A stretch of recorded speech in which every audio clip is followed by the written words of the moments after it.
We're glad each of you are here, and we all realize how important this subject is. I'm Deborah Mansfield, and I'm founder and owner of the Lynn Group. We're a full-service financial and retirement income planning service. We cover income, investments, taxes, and estate planning. I'd like to introduce a couple members of my team. First, Hannah Holbrook. She's our operations and client services manager. And then right next to her is my business partner and son, Michael Mansfield. He is a certified financial planner. He owns a registered investment advisory firm. He is also a fiduciary and fee-based only advisor, which means he only acts in the best interest of his clients. In front of each of you, you should each receive a packet, or a couple, just each received one. And one of the first things I want to point out is this beautiful brochure that was prepared for us. And it really is something you want to keep. It's kind of an overview of the whole Social Security system and a lot of what we'll be talking about tonight. There's also a workbook, and this is designed so you can write all over it, in it, and take notes, etc. Or if you're a neatnik like me, I always want a pad and keep everything nice and neat so you can write all over your pad. The other important piece of paper you'll note is your intake form. It's two-sided. And if you please fill it out and hand it to Tina when you leave at the end. My CPA doesn't believe that I'm at the Pierpont often having these workshops. They think I'm just staying here. So if you'll fill this out, and as you follow through, the greatest part is there's 10 points throughout the slides and program, and you can mark your areas of interest that are individual to you. I'm 61 years old. I've been married 42 years. I have 5 grandchildren. I'm planning on working a long time because I love what I do, I love our community, and I love who I work with. But my husband kind of surprised me. He's a couple years older than I, and he started talking about retirement, and he'd like to retire in the next year or two. And that kind of made me think, darn, we're at another crossroads in our life. College, marriage, kids, each thing is a crossroads. And with each crossroad, it brings us a little bit of fear into our lives. And it makes me wonder, what is the future? What does it hold? What surprises are around the corner? I'm not worried about the good ones. I love surprises. I'm worried about the other ones. The other ones that affect our lives. I'm scared to outlive my money. I'm scared to change my lifestyle. And I think most of all, I'm scared to become a burden to my family.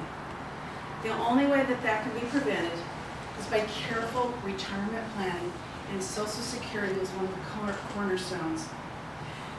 My parents planned very carefully throughout their lives. My dad had a wonderful LA County fireman's fire pension, and they were careful, built up, bought real estate, saved their money, raised a family.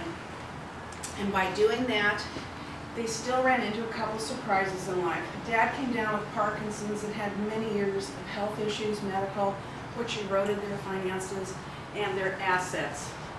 Mom, shortly after Dad passed in 05, in 04, about a year later, she started having health issues. And again, it started to erode their finances and assets. And it slightly and did affect their lifestyles. These things can be prevented again if you look ahead, you get assistance, and make sure each step of the way. And then the surprises and the crossroads don't need to be so scary. I'm going to turn the night over to Mike now for this presentation, and I hope you'll take good notes. It's a lot of good information. Thank you. Oh, I forgot also, I think I told each one of you, there's bathrooms, food, anything you need out there, just catch Tam and I will take you to it. It's warm in here. We got all the windows open tonight. I'm Mike Mansfield. If anybody's curious, we're recording in the back. The reason we record, my mom and I go back to the office after this. We put it on the big screen in our conference room, and we spend time making fun of each other of what we did. So, anyways, a little about me. I'm Mike Mansfield. I grew up in Ventura. Long history here, Loma Vista Elementary, Anacapa Middle, going to high school in the 90s, went to Ventura College. After Ventura College, I had a recruiter coerce me into joining the Army to get the GI Bill. The recruiter was actually my dad. He just wanted me out of the house. So he got me to join the Army for a couple of years. Ended up in Palm Desert after that. Took advantage of the GI Bill, went back to college, got a business degree, got a job for a financial planning firm, went back to college, become a certified financial planner, and living out in Palm Desert. I'm sure people have been to Palm Desert. It gets kind of warm out there. So I got married. I had 2 little girls. And one day we realized that you can't put them on the concrete barefoot to walk to the pool because it's too hot. So we decided that Palm Desert was no longer for us, and so we came back a few years ago. But enough about me. Tonight's about Social Security. It's about you guys. As my mom mentioned, there's really 10 different topics we're going to cover. I'm going to breeze through some of them. Some of them are very important.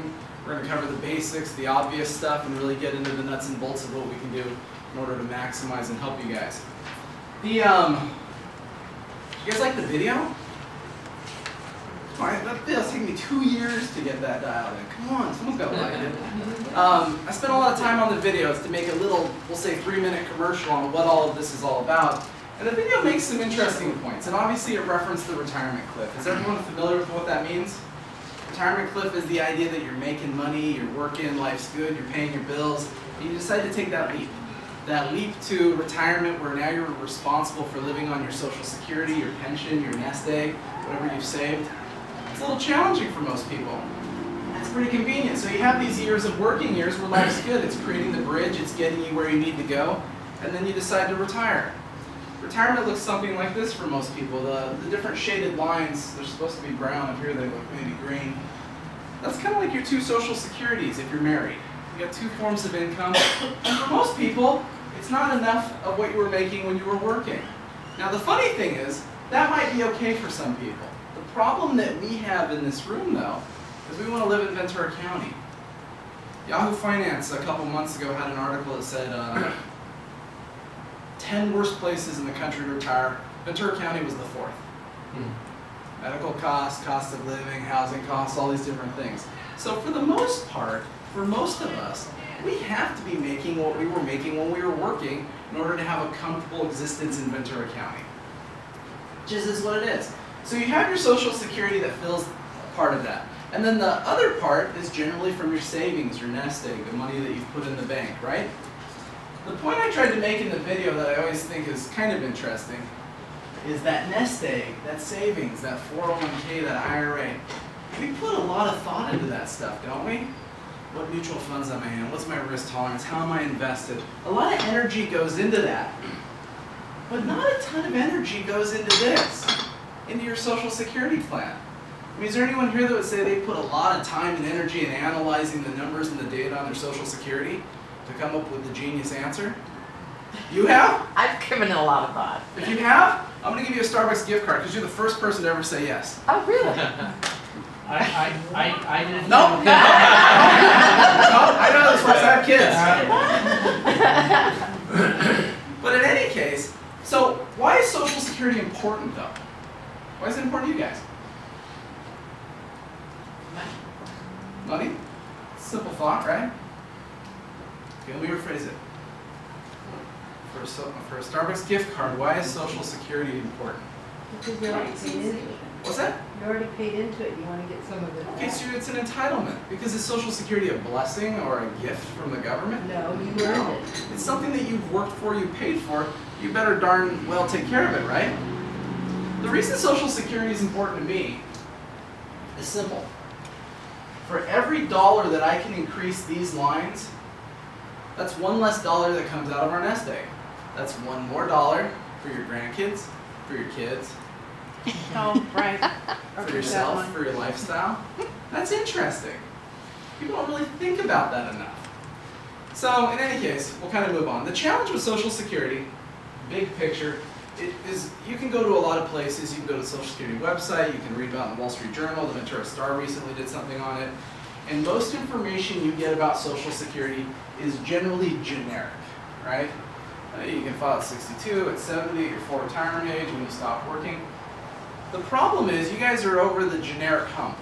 It's time that you have specific recommendations. You need to understand the numbers, you need to understand the data, you need a roadmap and a guide to say this is specifically what I'm going to file and why, and I understand what the benefit's going to be. I'd rather do this, analyze the information, make an educated decision, than make a quick decision that I regret later, which is a pretty common theme I found with Social Security. So a couple fun thoughts here. This is from the socialsecurity.gov website.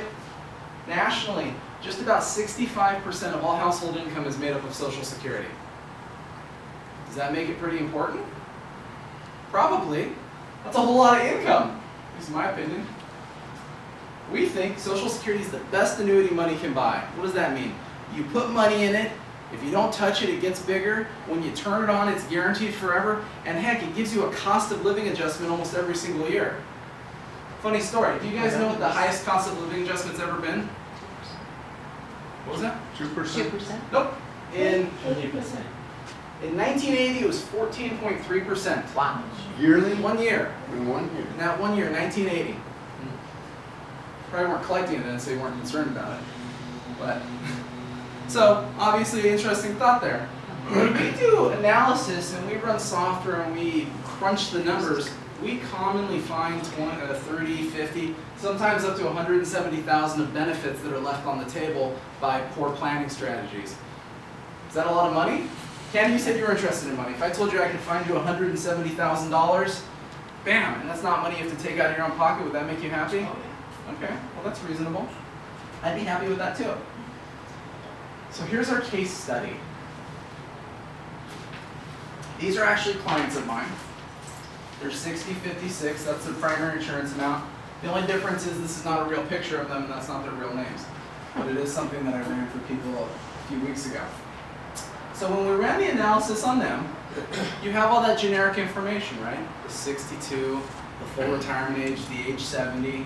And we're able to crunch the lifetime benefits associated with that.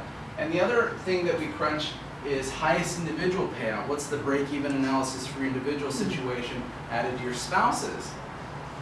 And you can kind of see what happens. 62, full retirement age, age 70. They're all kind of mediocre in the sense of what the lifetime benefits are. But then the best strategy was what the software tells us. And that's when we get into using spousal benefits for married people. But look at that. The disparity from taking it early at 62, which, what is the statistic? Almost 70% of people take it at 62. That's what most people are living on the table. They're leaving something on the table. You know. So, in any case, where do you guys go for Social Security information? The internet? Social Security. On Hill Street? You make an appointment first. You go there. Yeah, I go to Starbucks. You go to Starbucks? This guy. Let's see if he leaves after I give it to him. Then we'll know. We'll know about Tom there. You don't have to answer any questions.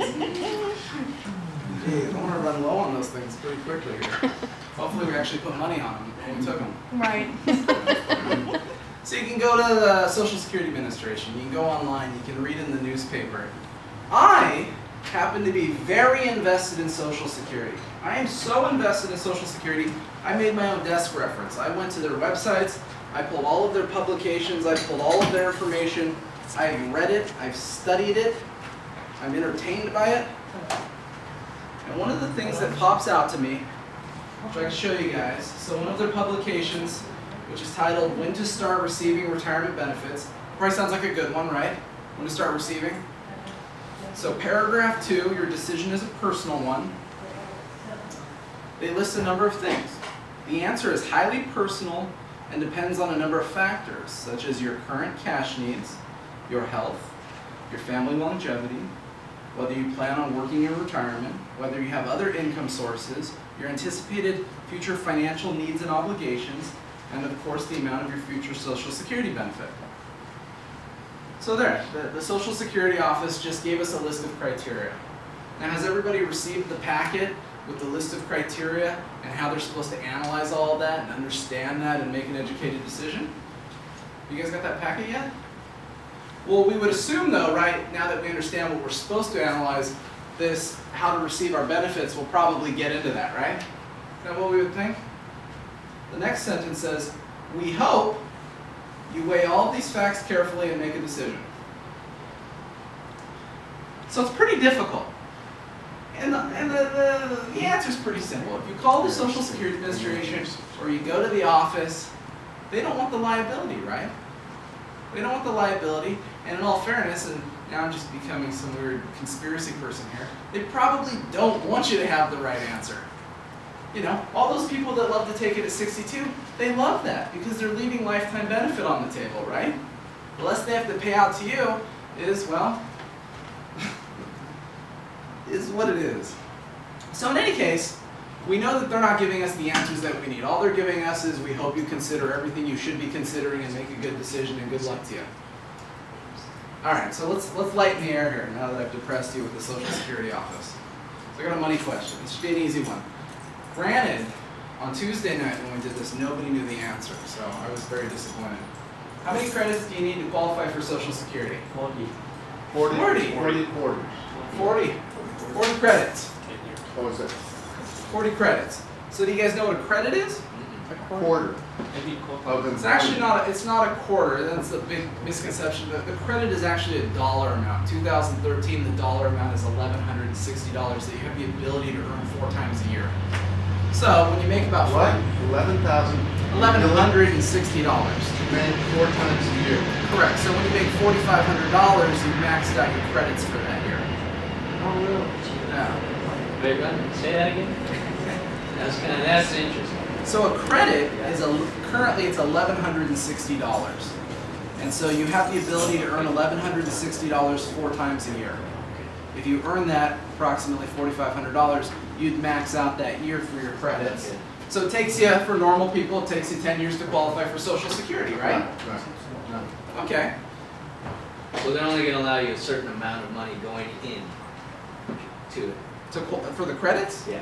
Yeah. So I mean the credits that's the cap. So once you've made that, you're done for the year. But But they depending keep on, But- taking, right? depending on how much you make. I think you guys are referring to the taxes. Yeah, now, they're- Social Security taxation. That is Just nothing to do with it. qualifying. Yeah, this is just to qualify Okay. for Social Security, you need 40 credits. I got you. All right. Now, do you guys know how many years it takes of employment to calculate what your benefit will be? 10 years. What was that? 10 years. That's to qualify. It takes 35 years of employment to figure out what that magic number is going to be when you turn it on. Oh, okay. And so you guys remember getting the green brochures, maybe you're getting them now, maybe you stopped for a while. And on the right side, it's got all the listed years and numbers of your employment. Right. He's looking right now. That's Yeah. what brought him. I got You see it. that? That's what they're creating. They're creating the 35 years so that they can show you how they came up with their number based on your employment. So the disadvantage that my mom had was she had to raise me, which was probably a very tough job. But those many years that she was raising me and my siblings, she was putting zeros on the paper. You know, she's been working for about 25 years now, but all before that, she was a mother, stay at home taking care of kids. My dad beat her to the game. He's been working for 40 years. So he's really beefed up what his average is, so he has the ability to have a much higher payout than she ever will be, unless she keeps working forever. So the answer is 4. Good. All right, so let's kind of hit some of the basics. Are you guys familiar with primary insurance amount? Does everyone know what their primary insurance amount is? The primary insurance amount is the dollar amount in which the Social Security Administration is willing to pay you at your full retirement age. So this is the most important piece of information we need to figure out. It's very simple to figure out, but it's the first thing we need, assuming you remember your date of birth. We need to figure out your primary insurance amount.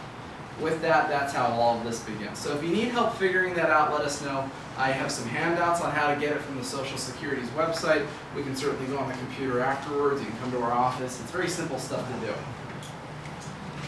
Once you understand your primary insurance amount and remember your date of birth, the next question is really the emotions. See, with what we do, there's 2 sides to every financial decision. There's the number side, and I'm the number person. My mom's the emotional person. So we always get to meet in the middle when we make financial decisions. But I like to crunch the numbers. I like that quantitative information. I like the data. Where's my break-evens? What can I do? Blah, blah, blah, blah, blah. But the emotional side comes into play. You have to make the personal decision that even though we can put in front of you the way to maximize your benefit, that still fits your individual situation. And there's a couple variables that go into deciding if and when is the right time for you. First and foremost, you need to understand your full retirement age. Is everyone familiar with what that is? Full retirement age is the date that you're entitled to get 100% of your primary insurance amount. It's based on your date of birth. For most people, including my mom in the room, most people fall into that 66 bracket. So you can kind of see up here, you can see what year you were born, you can see where you were at. This is funny, there's a big misconception. A lot of people walk in my office and always think that it's still 65, even though most people are starting to fall into these rungs here. So this is piece of information number one that we need in order to understand what's going to be best for you guys. And then we have to tie your full retirement age to your primary insurance amount and understand what the payout factors are and the lifetime benefits are. And so I have this nifty speedometer that shows us how much primary insurance amount we can get relative to our ages of filing. So everyone knows we can get early Social Security, right? Age 62. You can be done, you can go cash in, you can take it at 62. At 62, you get 75% of your primary insurance amount. For every year that you don't touch this, there's a roll-up that happens. The roll-up is 6.25% that your amount will increase every year till you reach your full retirement age. Now, do you guys know if that roll-up is assessed annually or monthly? You got a 50-50 on this one. Monthly? It's assessed monthly.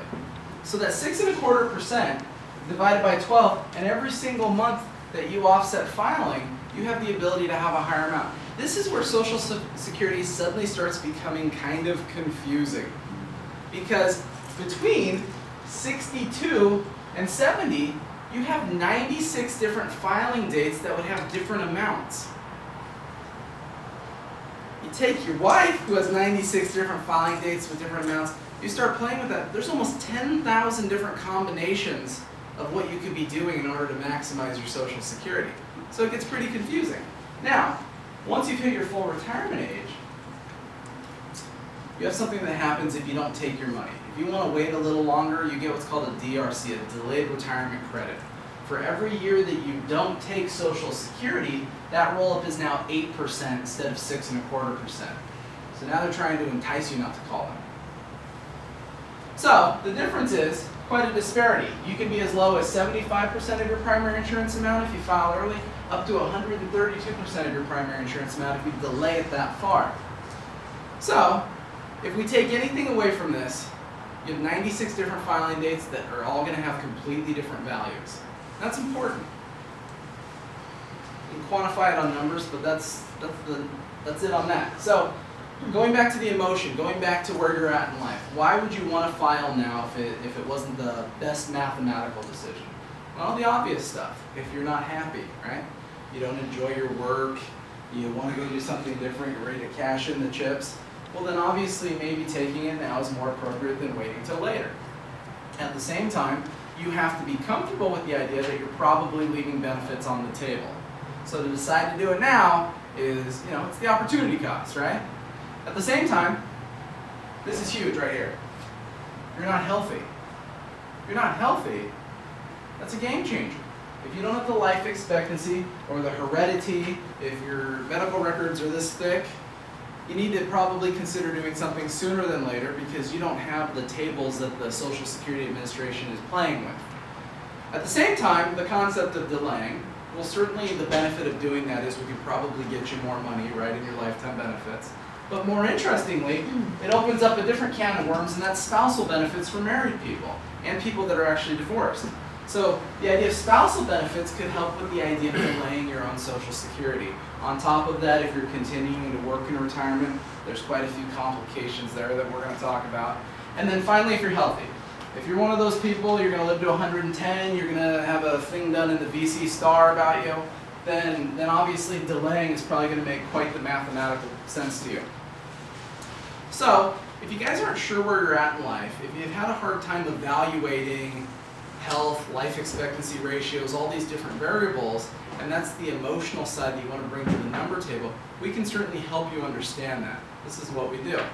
So, new money question. Jeez, I might have given away too many things. We gotta see here. All right. How many years do you have to be married to receive Social Security benefits from a former spouse? 10 years. These people are cleaning house over here.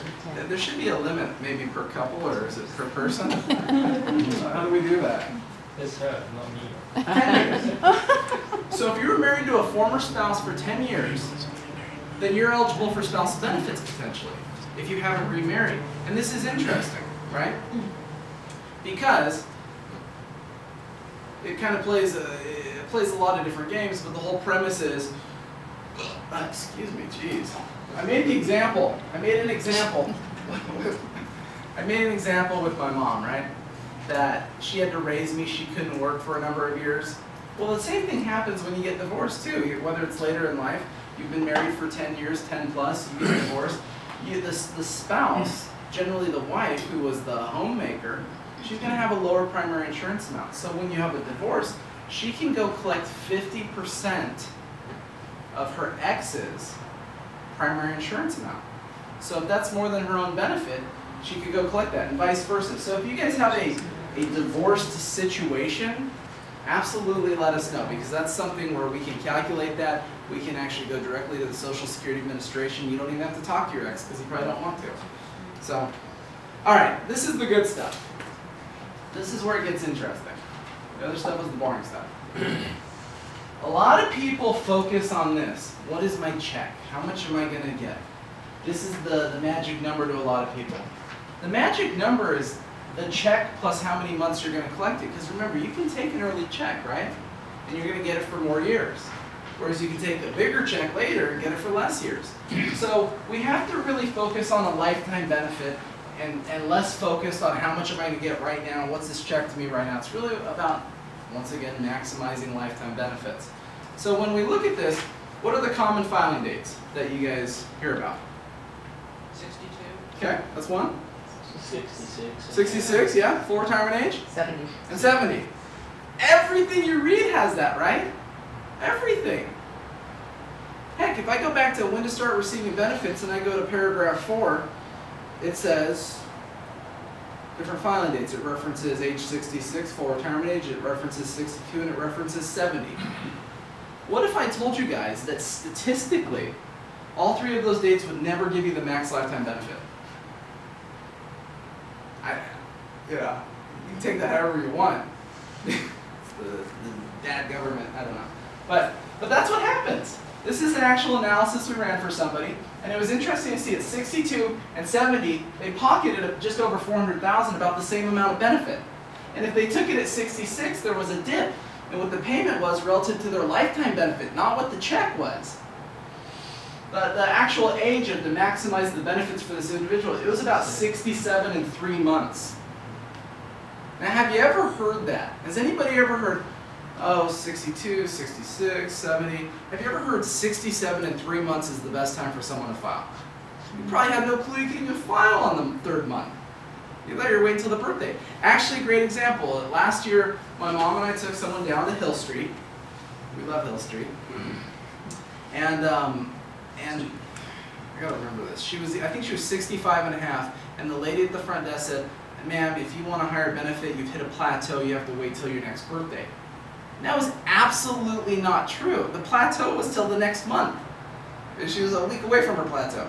So there's a lot of confusion, a lot of misconceptions with this stuff, but the power is obviously in the data. So if you guys want to understand what your max lifetime benefit is, that's probably why most of you are here, I would imagine. How do I maximize my benefit? Doesn't mean that's the route I have to go, but I want to make sure I'm making an educated decision. Then obviously that's something we can analyze for you when we use your date of birth, we use your primary insurance amount, things like that. All right, new money question. Since 1993, up to what percentage of your Social Security benefit has been subject to income tax? You guys can't answer. That's how he's like, oh yeah, I know this. They're probably Googling under the table. So what percentage of your Social Security is subject to income tax? Up to. 20%. 15%. 100%. I'm just going to put this back on the table. 85%. 85%. They made you pay into it. They gave it back to you. Now they're going to tax it. But don't worry, they're only going to tax up to 85% of it. So it is what it is.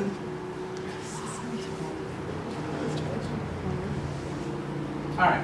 So now we're going to talk about some bigger benefits. One of the common things that happens, and we see this quite a bit, I have people that come into our office, they have a white piece of paper and a pencil, and they've spent quite a bit of time trying to figure out calculations to say, hey, This is how I figured out a break-even analysis on my money. Because if you spend enough time, you can kind of figure out, okay, if I took this much of 62, you can kind of figure it out.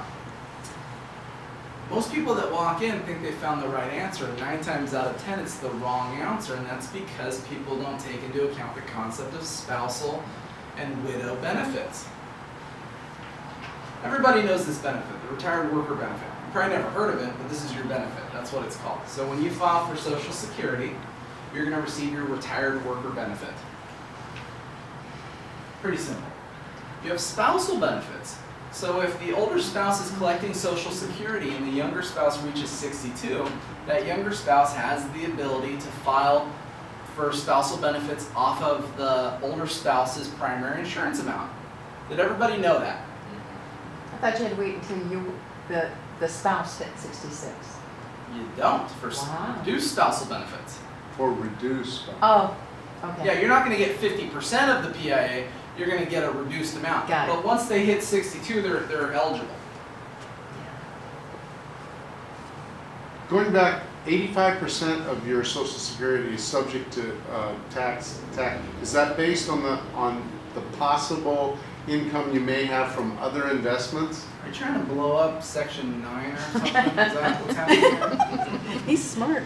No? Well, we're gonna cover that in a second. So if we put that on the side, I'm gonna answer your question for you. Okay. So anyways, some more of the benefits. This is a huge thing, and this is a huge issue. Huge issue. Anybody that's married in here, you all have this issue. Survivorship benefits, right? When somebody decides to leave the earth in your relationship, the smaller of the two Social Security payments goes away and the higher of the two is kept. So you know at some point, living in Ventura County, you're going to have a diminished income. That could be a little, that could be a lot, depends on your situation. But we spend a lot of time trying to tweak the benefits to make sure that the number that's left there is as big as it possibly can be. And there's a lot of different ways to do that. But this is a problem for all of you. That's something that you should always be aware of. Now this is the fun stuff. Has anyone ever heard of file and suspend? I get it. I feel like everyone would have heard about this. Alright. So file and suspend is pretty simple in concept. What this does is it allows the lower earning spouse, once they've reached their full retirement ages, to collect 50% spousal benefit off of the other spouse, but the other spouse gets to keep deferring their own. Yeah. Perfect example. That was totally a confusing example. So perfect example. I just helped someone 3 weeks ago. They live off of Pettit, right by the park. You guys probably are all neighbors. Husband and wife both just turned 66 years old. The husband works in Oxnard. The wife still works at the government center. He turned 66 in November. She just turned 66 in February. His primary insurance amount at 66, his full retirement age, was just under $2,000. Her full retirement age, was $955. They're still working. They plan to work a few more years. So what we did is we did a file and suspend. He filed his benefit, but he delayed it, so it keeps rolling up, guaranteed at 8% a year until he takes it. And she took a 50% spousal benefit off of his, so she could also delay her own benefit. Well, wait, she gets half of his, and hers was $950 to start with. Her new benefit that she got as a spousal benefit was $4 difference than what her own benefit would have been. And now she gets to let hers continue to grow at 8% a year for a few more years. So once she turns her own benefit on, she'll be closer to $1,300. So she puts the same money in her pocket she wanted, an extra $1,000 a month, and both benefits are still deferred and growing. That's huge. That's cool. That's huge. You have the same thing happening with a restricted application. A restricted application is, it's now an age game where the younger earning spouse has a higher primary insurance amount, but it's the exact same thing as a file and suspend concept. It allows you to collect some spousal benefit while deferring your own benefits to grow larger. So this gets confusing. I took that 96 and 96 months, right? There's almost 10,000 combinations there. We then add spousal benefits, we add survivorship benefits, file suspend, restricted applications. There's over 20,000 different ways that you can calculate this stuff to spit out all kinds of numbers you want. But they hope you weigh all of these things carefully and make a good decision. So that's kind of where they've left it on the table. So that's how we got here. I showed you this guy's slide at the beginning. This was a file and suspend strategy. Pretty simple. It's in the publication 915. Any of you can look this stuff up. There's nothing special about this. The only thing that's special is we actually have put it together and run the numbers to see how the lifetime benefits work. So, if you guys are interested in maximizing spousal benefits, this is highly individual, this is very case by case, but we can run this analysis for you guys, and so please let us know.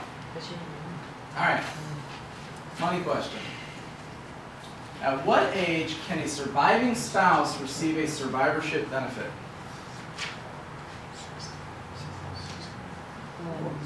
You heard 64, heard 62? 62. Anybody else? All you have to do is guess a number, you could get a free gift card. Starts with a 6. 65. And this half of the room wants to guess, this half doesn't. I'll be honest. Alright, the answer is 60. So if there's a survivorship issue in place, the spouse is eligible for spousal benefits based on a survivorship at age 60. So, you know, if you obviously have that type of issue, it's something we can certainly talk about. Here's some interesting statistics. I took this from AARP.org. This is their PDF titled Poverty.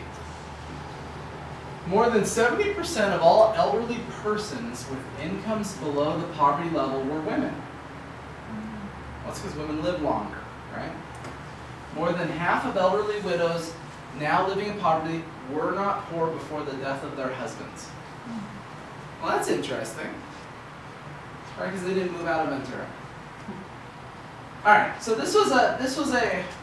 I always confuse this because these were numbers I took off of a client from 2 months ago, but I have fake names on it, so I always want to pulls on me. But this was a great example of what happens. We had a husband and wife come in. They both have pensions, which is fantastic. Obviously, not always the situation. When we see that, that's great. They both have Social Security. Look at his Social Security payment, though. That thing's wonderful. He did a great job maximizing it. He was getting cost of living adjustments. That's a much bigger payment than generally we see. But you look at their total income, and they've got about $60,000 a year. You know, once again, they live in Ventura. That's not the best amount of money, but that's nice in retirement. They had some assets. So in that meeting, in the first meeting, we were having a conversation, and I said to Mary, "What happens when George stops fogging the mirror? What happens to your income?" And she said, "I don't know." So we talked about it. And what we found out was kind of a common problem. When George passes away, he didn't have a survivorship on his pension, so he loses his pension. And you might think that that was mean, he didn't take the survivorship. It turned out that he retired before he had remarried. So he was looking, you know, didn't know what the future held. He took the pension that was good for himself at the time. It made sense. But, you know, things have changed. So he loses his pension, she loses the smaller of the two Social Securities. Her income just goes down 40%. Well, that's pretty challenging, right? This is, at least this line, for you married couples, this is a problem you all have, right? So how do you deal with that? Obviously, it would have been beneficial if they had taken a survivorship pension if the situation was such. One of the other things that's attractive if the age is appropriate and the pricing is appropriate is you could buy life insurance. If you had a $500,000 policy that paid out, you know, tax-free when George died, that would probably solve their problems. Those were solutions that weren't in place. So in this situation, it was pretty simple. We analyzed their risk tolerance. They had some equities in the market, so we repositioned their CD money. We used a income annuity that works just like Social Security. It rolls up at 7% a year when you don't take it. When you turn it on, it's guaranteed forever. So based off of George's life expectancy, it was giving them just over $27,000 a year. So obviously, if your concern is focused on what happens when we die and we haven't done a great job of maximizing that survivorship Social Security, there's some income planning issues in your portfolio that need to be looked at. So let us know if that's something that's of interest to you. All right, money question. This will be a good one for you guys. Which vice president had the deciding vote to increase Social Security taxation to 85%? So who increased it to 85%? Which vice president? This is a quiet room tonight. I The think new that- one. I knew something was different because on Tuesday the front seats filled first, and then I couldn't get them away from me. Did we have a guest for a vice president? Yeah, the mean one. The me. Is it Bush? Nixon. Nixon. It was Al Gore. Oh. Gosh, all right. I'm going to Starbucks after this. It was Al Gore. So now we're going to kind of touch on some of the details, which was something you had brought up, Martin. Taxes. We understand that taxes, Social Security, up to 85% of it can be applied towards your income tax.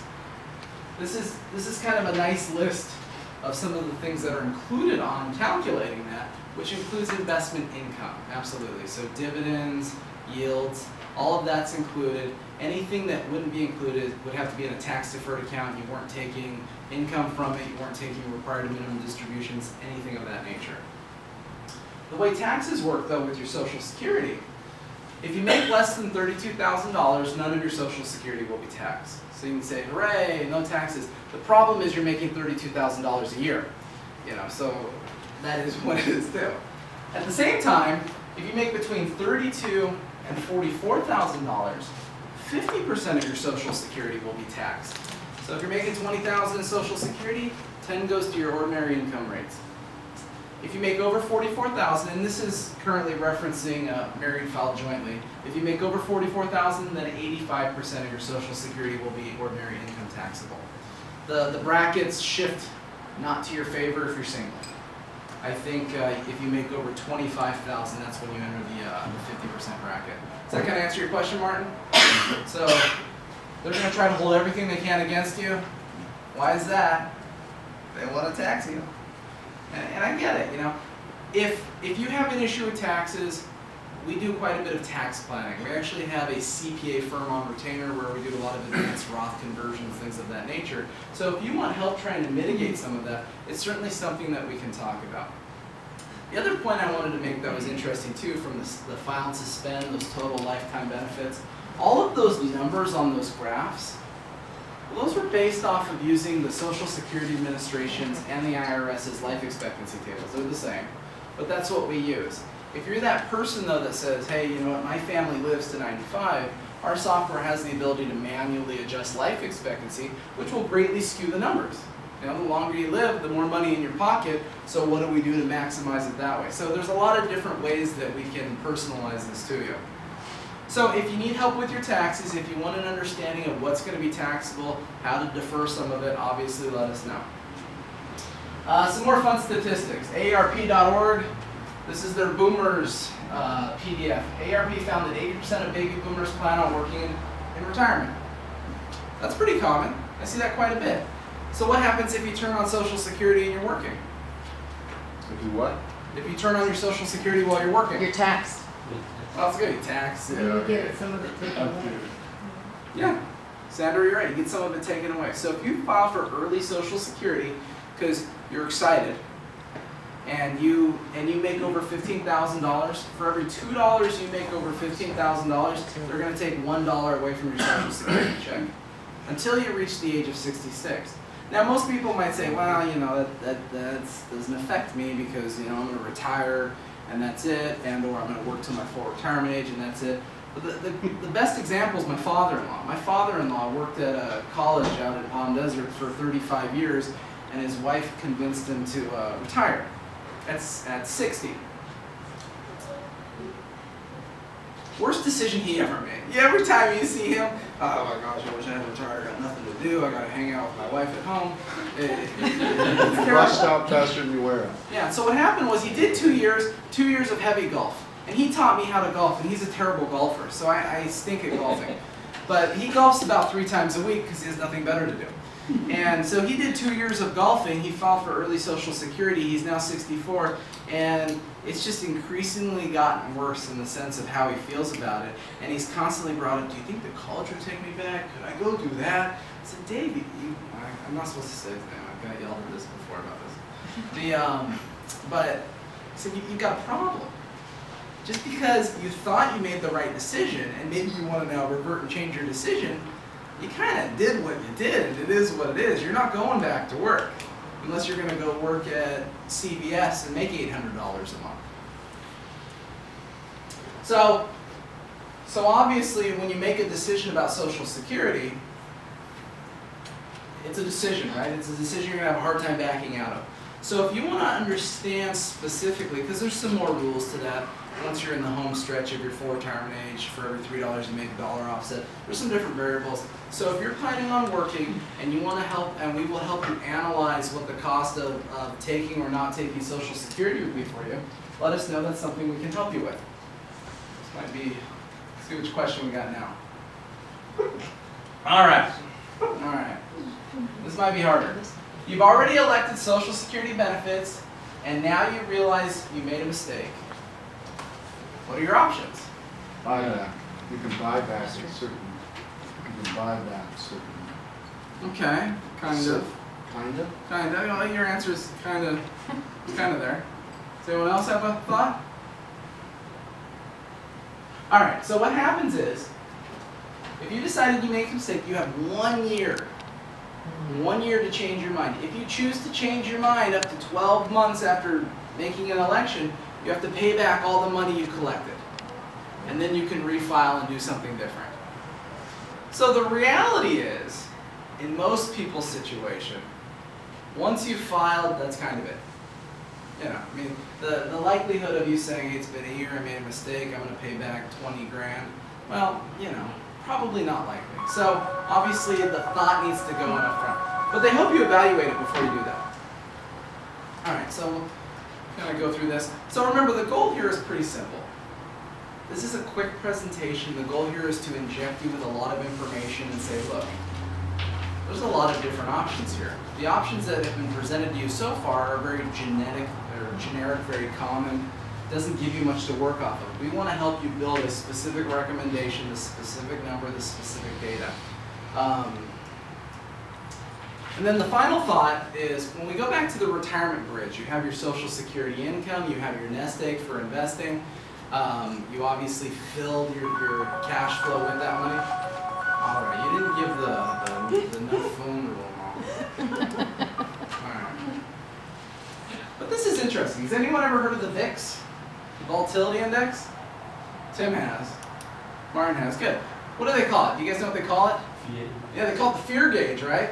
This is the fear gauge of our equities market. Every time the volatility index is below the little zero, that means the next 30 days the market should have low volatility. If it's above, it's going to have high volatility. You see what happened in 08, right? Kind of went off the chart. At the same time, you overlaid the 10-year Treasury, which is considered really the bellwether of fixed income, and you look at the 10-year Treasury over the last 20 years, and it's really consistently gone downhill. It's harder to find fixed income in retirement. I personally feel this is probably one of the biggest shames that the government's created for retirees. See, low interest rates are good for me. I like to go out and buy houses, we like to talk about buying cars and all these fun things, and I can go do that on the cheap.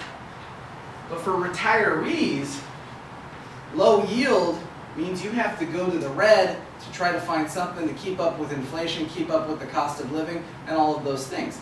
Back in the good old days, you didn't have to. Back in the 90s, early to mid 90s, when the lines are overlapped, there was acceptable alternatives. You had the ability to be in the stock market, you had the ability to be in the bond market and find comparable returns with not too much risk. Well, that's completely changed. Completely changed. The fixed income doesn't provide you income. The equity market, the volatility's been huge. It's been huge to our favor lately, but there's a lot of volatility inside the growth of our market. The S&P today hit a new high. So that's kind of why my mom and I set up what we did. My mom owns an insurance agent. She firmly believes, as I do, in insurance products that have guarantees in order to create income and for long-term growth, to hedge inflation, to help the kids. That's why I own a registered investment advisory firm, is so that we have managed portfolios, we do strategic, we do tactical investing. But the whole premise here is, if you're concerned about that gap of income and what your assets are doing to fill it without running too much risk, as my mom said, the idea of, gosh, I hope I never run out of money, I hope my income's never overly reduced to a point that I hit one of those AARP statistics, then that's certainly something that we can talk to you guys about. That's kind of the nuts and bolts of what I wanted to do. What I want to show you now is I'm actually going to show you a specific report of what we run for people, because right now it's probably still smoke and mirrors. So let me show you specifically what we do.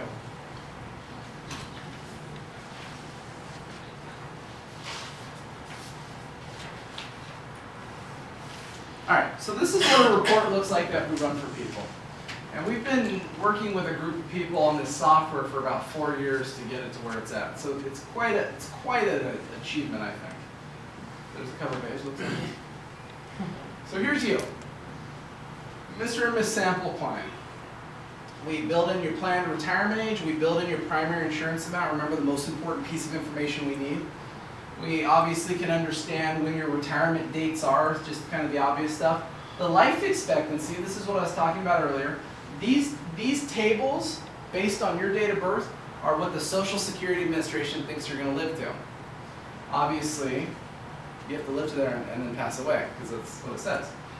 So, if you don't like these numbers, we have the ability to manually change that. We build in your income. Obviously, now this gets into taxation, gets into the cost of working. And this is an interesting thing.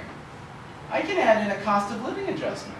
See, historically, you're getting that 1.5%, 2% cost of living adjustment. We just got a 3. There was 2 zeros before that, but it's averaging out. I don't personally use this normally when I do reporting, because the reason is if you start applying cost of living to each year of deferring, it really blows the numbers up, and I think it gives really a skewed picture. Even though the math will be more appropriate, but at the end of the day, this gives us a more holistic way to look at it. So cost of living adjustment, and here's what happens. Once I have this data, remember, 2 real people, 63-year-old, a 61-year-old, these are 2 very common amounts of payment. And here's what happened. This is what it spit out. The best filing strategy in this situation was a file and suspend. Here's the bullet points on how you do it. If you do what this is saying and you live to your life expectancy, you will get $850,000. If you don't do this and you decide to file at 62 and you live to your life expectancy, you'll get $702,000. Does that look like a pretty specific recommendation? Yeah? Okay. Good. Probably not something you're getting from the Social Security Department when you walk in on Hill Street. So it gives you the detail of what to expect. It tells you specifically how to accomplish that in an abbreviated manner. Here's where it gets into a lot more detail on how to do it. We talk about when you need to be filing for your Medicare, when you need to deal with required minimum distributions. There's a lot of detail in this reporting that we do for people. Lots of stuff. So here's that bell curve. Remember that bell curve I showed? And everybody's bell curve would be different. So since they were already 63 1/3, if they file here, if they filed at 70, here's what happens with their lifetime benefits. And you can see in this situation, the best solution for an individual filing was at 67 and 9 months. That's a pretty specific date. Here's the date you do it, here's when you file, here's how much you'll collect, here's how many payments you should get statistically, here's how much you'll collect over your lifetime. They do that individually for the wife. You can see women's curve is very different because their life expectancy is different than the men's. But once again, 68 and 9 months was the filing date based off of her life expectancy, her current age, and her insurance amount. So it explains it in some better detail, but this is my favorite page right here.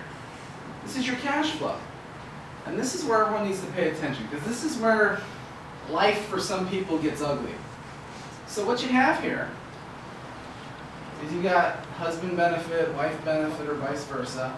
You've got a spousal column, you've got a widowed column. So what you can see, we recommended doing a file and suspend. We recommended when she hits her full retirement age, she collects half of the spousal benefit while he defers his own. But he doesn't defer it to 70, he only defers it to 69 in a number of months. He turns his on, she waits till about 70, she turns hers on. But see the cash flow? See, in the prime of collecting Social Security, this couple's getting about $56,000 just from Social Security. Well, that's really nice. Do you think they get kind of accustomed to that too? Hey, we got this much money coming in. This is how we spend our money. This is, things are nice. Look what happens when someone decides to leave. 56 to 32. And this is with maximizing pretty reasonable primary insurance amounts. That's a big difference in income, especially when life only seems to get more expensive. I don't, yeah, gas is up lately. Yeah, it seemed like it was going down in the summer, but it's up a lot lately. Stuff gets more expensive.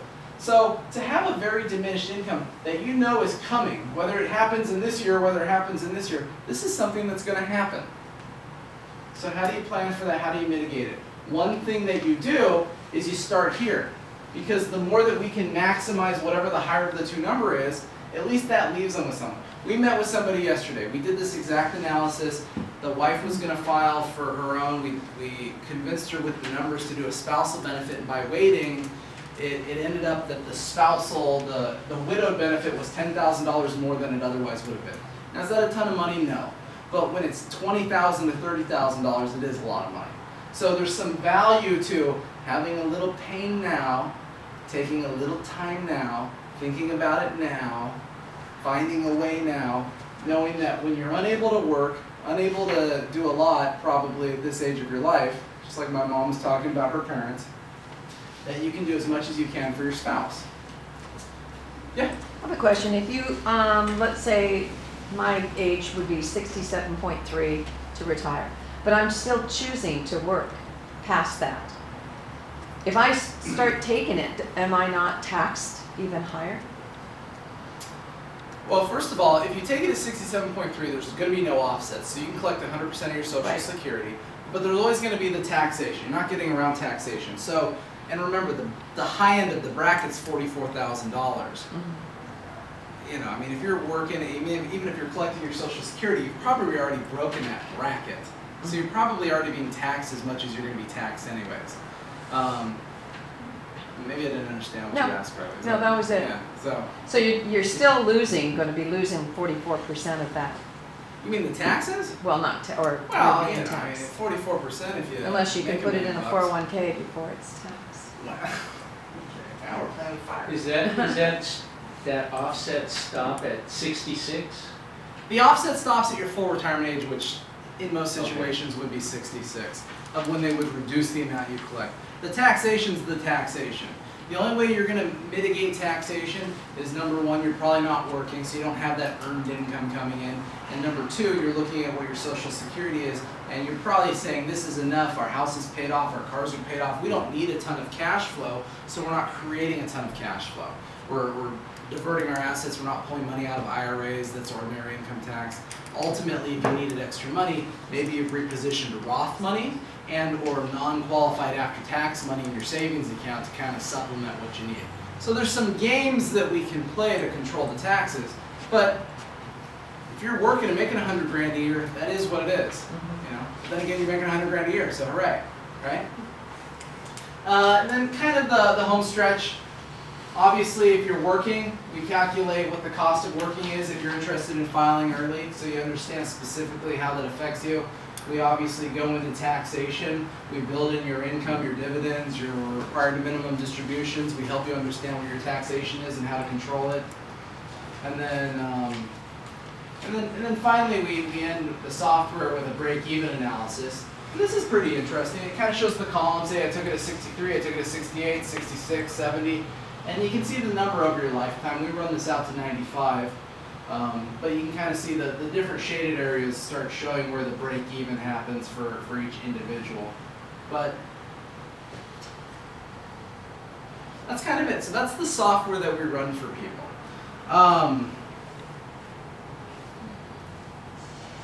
So, I mean, that's about it. Everyone go home. But it's pretty simple. Obviously, this stuff's not hard, but it's not easy because the information is not readily available. I mean, you guys are sitting here tonight. You guys are all in the Social Security home stretch, and isn't it scary that you haven't been reported to know about spousal benefits and file suspense and all these different options? I mean, none of you have ever even heard of that stuff. That's concerning. That should be concerning. So obviously there's some thought that needs to go into this for all of you. And hopefully the takeaway is, we're not perfect, but we spend a lot of time on Social Security with our clients. We don't make money doing Social Security for our clients, but we believe in this being such a big part of a retirement income plan that we have to put every foot forward to do the best for our clients. And you know, with that, you can probably imagine the effort we put into bigger picture retirement plans and asset management. So that's kind of it. I'll be around to answer questions. Otherwise, there's probably more cookies. And if you work with Deborah and them in the back, we can get you guys on the calendar if you'd actually like us to run this information for you. And that way you have your own individualized plan. The screen where we had taxes and breakdowns. The PowerPoint or in this? Right there, right? Yeah, let me scroll down. This is one of the ones. Right here? Yeah.